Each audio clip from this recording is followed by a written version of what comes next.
Hello and welcome. This is a drink called how to make A&W Root Beer coffee. First thing you gotta do is open up this can of A&W Root Beer and pour it into this cup. Or sorry, this glass, I meant.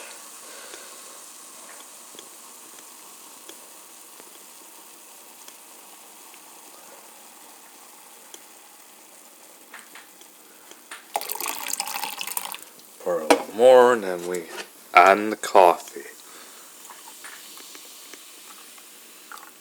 Then after that,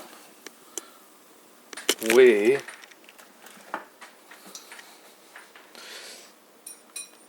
add in a little bit of water just to taste.